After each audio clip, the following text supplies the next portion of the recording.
బహుశా భారతదేశంలోనే అతిపెద్ద భూకుంభకోణానికి సంబంధించిన ఈ సబ్జెక్టు మీద మాట్లాడడానికి ఈరోజు ఈ పత్రికా సమావేశం నిర్వహిస్తూ ఉన్నాం. నేను గతంలో పరిశ్రమల మంత్రిగా, మున్సిపల్ మంత్రిగా, పంచాయతీరాజ్ మంత్రిగా పనిచేసి ఉన్నాను. 10 ఏళ్ళు, దాదాపుగా 9.5 ఏళ్ళు పనిచేసి ఉన్నాను. కాబట్టి పూర్తి అనుభవంతో, పూర్తి అవగాహనతో ఇవాళ నేను మాట్లాడుతూ ఉన్నాను.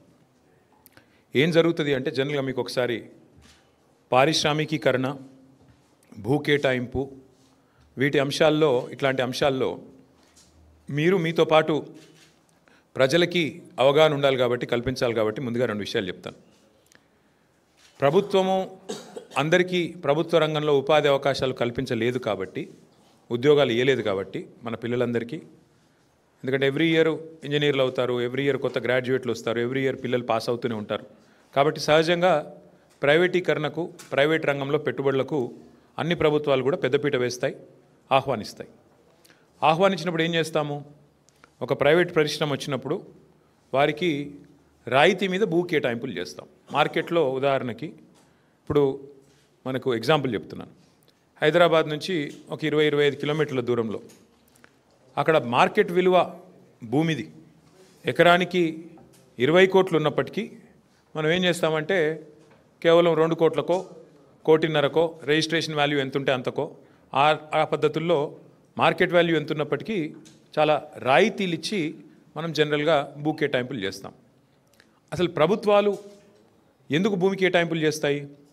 ప్రైవేట్ రంగంలో ఉండే పారిశ్రామికవేత్తలకి ఉపాధి కల్పన కోసం, ఉద్యోగాలు ఇస్తారు పిల్లలకి, మన పిల్లలకి, మన రాష్ట్రంలో అనే ఉద్దేశం ఒకటైతే, రెండవది కంపెనీ పెట్టినప్పుడు సహజంగానే కంపెనీ ట్యాక్సులు కడుతుంది, రాష్ట్ర ఆదాయం పెరుగుతుంది, ఎకనామిక్ యాక్టివిటీ వస్తుంది. ఈ ఉద్దేశంతో మనం రాయితీలు ఇచ్చి భూ కేటాయింపులు చేస్తాం. ఇది ఈ ప్రభుత్వం ఆ ప్రభుత్వం అని కాదు. స్వాతంత్రం వచ్చిన నాటి నుంచి భారతదేశంలో ప్రతి ప్రభుత్వం, కాంగ్రెస్ ఉన్నా, తర్వాత టీడీపీ ఉన్నా, మొన్నటిదాకా బీఆర్ఎస్ ఉన్నా, ఎవరున్నా పారిశ్రామికవేత్తలకు, ప్రైవేట్ పెట్టుబడులకు స్వాగతం పలకడం అనేది ఒక ఆనవాయితీగా వస్తూ ఉన్నది. అయితే 10 ఏళ్ళు మేము ప్రభుత్వంలో ఉన్నప్పుడు మా దగ్గరికి చాలామంది వచ్చారు.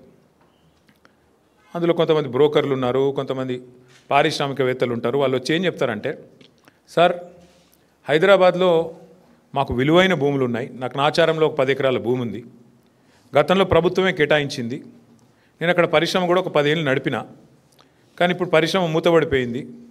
ఇప్పుడు ఆ 10 ఎకరాలు నేను ఏమైనా చేద్దామంటే నాకు మరి అది పారిశ్రామిక జోన్లో ఉంది, అక్కడ నేను అపార్ట్మెంట్లు కట్టుకుంటా, నాకు పర్మిషన్ ఇయ్యి అని చెప్పి కొంతమంది బ్రోకర్లు వచ్చారు. నేను చాలా నిర్ద్వందంగా చెప్పిన, అది ప్రజల సొమ్ము, ప్రభుత్వం ఇచ్చిన భూమి అంటే అది ప్రజల సొమ్ము. నీకు అడ్డికి పావు షేర్ ఇచ్చిండ్రు, చాలా తక్కువ రేటుకు త్రోవే ప్రైస్కి నీకు ఇచ్చిండ్రు. ఇస్తే నువ్వు దానిలో పరిశ్రమ నడపాలా, ఉపాధి కల్పించాలా. కల్పించినావు కాబట్టి, కొంత నడిపినావు కాబట్టి నీకు సేల్ డీడ్ కూడా ఇచ్చేసింది గవర్నమెంట్.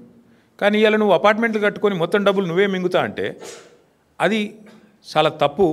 ఎందుకంటే అక్కడ ప్రైవేట్ రంగంలో ప్రైవేట్గా కొనుక్కుంటే అక్కడ 50 కోట్లు ఉంటుంది ఎకరం నాచారంలో. మరి నువ్వేమో ఎప్పుడో 20 ఏళ్ళ కింద తీసుకొని ఇప్పుడు దాన్ని ప్రైవేట్గా మొత్తం నేను మొత్తం గుటకాయ స్వాహా చేస్తా, నాకు మద్దతు అంటే నేను ఇవ్వలేను బాబు అని చెప్పిన. సరే మాకు డబ్బులు ఆఫర్ చేసినారు, చాలా చేసినారు. అట్లా కాదు సార్, మీకు ఇంత ఇస్తాం, అంత ఇస్తాం, nothing doing, we will not do this, we will not entertain this అని చెప్పి మేము ఆ రోజు ఎక్కడా కూడా ఇట్లాంటి కన్వర్షన్లకు మేము తావు ఇవ్వలేదు. కానీ ఇవాళ ఎంత పెద్ద భూ కుంభకోణం అంటే, ఇవాళ రేవంత్ రెడ్డి ప్రభుత్వం తెరలేపింది సామాన్యమైన భూ కుంభకోణం కాదు. 1 కాదు, 2 కాదు. హైదరాబాద్లో చాలా చాలా పెద్ద ఎత్తున మన దగ్గర పారిశ్రామిక వాడలు ఉన్నాయి. ఉదాహరణకి హైదరాబాద్ నడిబొడ్డున అజామాబాద్ ఇండస్ట్రియల్ ఏరియా ఉంటుంది, పక్కనే బాలానగర్, కుకట్పల్లి, జీడిమెట్ల, నాచారం, మల్లాపూర్, ఇంకా చాలా ఉన్నాయి చుట్టూ పారిశ్రామిక వాడలు హైదరాబాద్లో ORR లోపల బోలెడు ఉన్నాయి. ఎక్కడ కూడా ఇవాళ మార్కెట్లో మీరు చూసినట్టయితే అక్కడ ఎకరం 40-50 కోట్లకు తక్కువ ఎక్కడ ఉండదు. గజాల లెక్కనే ఉంది, ఎకరం లెక్క కూడా లేదు. గజాల చొప్పున 2 లక్షలు, 1-1.5 గజానికి ఈ స్థాయిలోనే ఉంటుంది. ఇవాళ అట్లాంటి భూముల్లో రేవంత్ రెడ్డి ప్రభుత్వం తెరలేపిన కుంభకోణం ఎంత పెద్దది అంటే, దాదాపు 9,200 పైచిలుకు ఎకరాలు, దాదాపు 9,300 ఎకరాల భూమి హైదరాబాద్లో. అంటే మీరు సగటున 40 కోట్లు వేసుకున్న ఎకరానికి దగ్గర దగ్గర 4 లక్షల కోట్లు, దగ్గర దగ్గర అంటే 3.5 లక్షల కోట్ల నుంచి 4 లక్షల కోట్ల మధ్యన మార్కెట్ వాల్యూ ప్రకారం.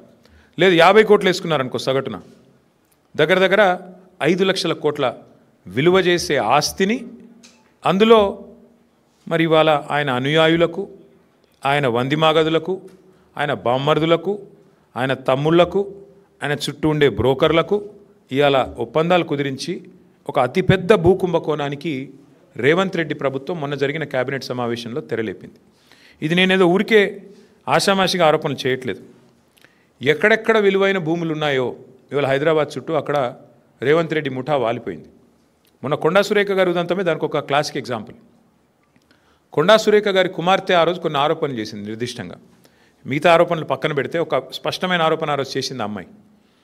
మంచిరేవులలో ఒక భూమి ఉంది, ఆ భూమిలో రేవంత్ రెడ్డి గారి బ్రదర్ కన్నుబడ్డది, అందుకే ముఖ్యమంత్రి గారు జపాన్లో ఉంటే కూడా మేము అక్కడ ఆ భూమి కాడికి పోయేందుకు ఎండోమెంట్స్ రోడ్డు పర్మిషన్ ఇస్తే, ఎండోమెంట్స్ వాళ్ళు ఉన్న భూమిలోకి వెళ్ళి రోడ్డు పర్మిషన్ ఇస్తే ముఖ్యమంత్రి గారు జపాన్లో ఉండి కూడా ఆ ఫైల్ తెప్పించుకొని ఆపేసిండు. అంటే ఒక రియల్ ఎస్టేటు దందా చేసేవాడు ముఖ్యమంత్రి అయితే ఏమవుతుంది అంటే ఒక ఇది అవుతుంది. ఇలా ఆయన ఆలోచన అంతా కూడా భూముల చుట్టూ, భూమి చుట్టే పరిభ్రమిస్తూ ఉన్నది. ఇవాళ జరుగుతున్నది ఏంటి అంటే పక్కన బుద్వేల్లో మూసీ ప్రాజెక్టు పేరు మీద అక్కడ కుంభకోణం, అట్లాగే మెట్రోలో భూమి మీద కన్నేసే మెట్రో CFOని బెదిరించి ఎల్ఎన్టీని మెట్రోలోకి వెళ్ళి ఎలగొట్టిండు. 1-2 కాదు నేను చెప్పేది, ఉదంతాలు మీరు చూడండి, ఒక ప్యాటర్న్ చూడండి. సెంట్రల్ యూనివర్సిటీ భూముల మీద కన్నేసి అక్కడ విద్యార్థుల మీద అక్కడ అసలు మొత్తం బుల్డోజర్లతో అర్ధరాత్రి పోయి మొత్తం 400 ఎకరాల మీద కన్నేసి అక్కడ అరాచకం చేసిండు. అప్పుడు సుప్రీంకోర్టు ఆపింది. అట్లాగే ఈరోజు సేమ్ థింగ్ 9,292 ఎకరాల పారిశ్రామిక భూముల మీద కన్నేసి రేవంత్ రెడ్డి గారు ఆయన ప్రభుత్వం ఇవాళ Hyderabad industrial lands transformation policy అనే పేరిట భూములను కొల్లగొట్టే కుంభకోణానికి తెరలేపిండు. ఇక్కడ సింపుల్గా నేను చెప్పే లెక్క మళ్ళొకసారి అర్థం చేసుకోండి. ఈ 9,292 ఎకరాలు మొత్తం కూడా ప్రభుత్వ భూమి. ప్రభుత్వం పారిశ్రామికవేత్తలకు మీరు పరిశ్రమ పెట్టండి అని ఇచ్చిన భూమి. అడ్డికి పావు షేరు అంటే మార్కెట్ విలువ రూపాయి అయితే 10 పైసలకో రూపాయికో రూపాయల 1 పైసకో ఇచ్చిన భూమి ఇది. ఇలా భూమి విలువ పెరిగింది, 10 రెట్లు పెరిగింది, 100 రెట్లు పెరిగింది, 1000 రెట్లు పెరిగింది. పెరిగిన ఆ భూమి విలువను, పెరిగిన ఆ భూములను ఇవాళ ఏటీఎంగా దాన్ని పేటీఎంగా మార్చుకునే ప్రయత్నమే రేవంత్ రెడ్డి గారు చేస్తూ ఉన్నారు. అంటే 4.5 లక్షల కోట్ల విలువైన భూమిని ఇవాళ కొల్లగొట్టి దానికి వాళ్ళు పెట్టిన స్కీమ్ కూడా మీరు చూడండి, పాలసీ ఎట్లా పెట్టిందో కూడా నేను చెప్తాను మీకు. అంటే ఈ స్కామ్ అర్థం కావాలంటే మీరు కొద్దిగా చరిత్రలోకి పోవాలి. 50-60 ఏళ్ళ కింది నుంచి హైదరాబాద్ చుట్టూతా MCH ఉన్నప్పుడు భూములు కేటాయిస్తూ పోయినాయి ప్రభుత్వాలు. ఇప్పుడు నేను చెప్పిన పారిశ్రామిక వాడలు మల్లాపూర్ కానీ, చెర్లపల్లి కానీ, నాచారం కానీ, జీడిమెట్ల కానీ, బాల్నగర్ కానీ, అట్లాగే ఆజామాబాద్ కానీ ఇక్కడ భూములు కేటాయింపులు చేస్తూ పోయినారు. అందులోకెళ్ళి వచ్చినాయి ఇవన్నీ కూడా, మౌలాలి, తర్వాత కుషాయిగూడ, కాటేదాన్, ఇవన్నీ కూడా అందులోకెళ్ళి వచ్చినాయి. చందులాల్ బిరాదరి చుట్టూ వచ్చిన పారిశ్రామిక వాడలు. ఇప్పుడు ఏమైంది, సిటీ పెరుగుతూ పోయింది, ఇవన్నీ సిటీ మధ్యలోకి వచ్చినాయి, భూముల విలువలు పెరిగిపోయినాయి. ఇప్పుడు పెరిగిపోయిన వాటి వల్ల ఏమైంది, చుట్టూ కాలనీలు కూడా రావడం వల్ల ప్రజలు గొడవ చేయడం స్టార్ట్ చేసినారు. మరి మా చుట్టూ కాలనీలు వచ్చినాయి, మధ్యలో కాలుష్యం ఉంది, ఇప్పుడు బాచుపల్లి వాళ్ళు కూడా గొడవ చేస్తూ ఉన్నారు కాలుష్యం వస్తుంది అని. దానికి 2013లో అప్పుడున్న కాంగ్రెస్ ప్రభుత్వం ఒక జీవో తెచ్చింది, జీవో నెంబర్ 20, కిరణ్ కుమార్ రెడ్డి గారి ప్రభుత్వం.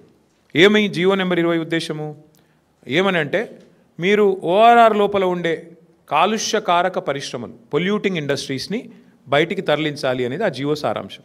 మా ప్రభుత్వం ఉన్నప్పుడు మేము కూడా ప్రయత్నం చేశాం. ఇన్ఫ్యాక్ట్ ఫార్మాసిటీ పెడదాం అనుకునే దానికి మెయిన్ కారణమే ఇది.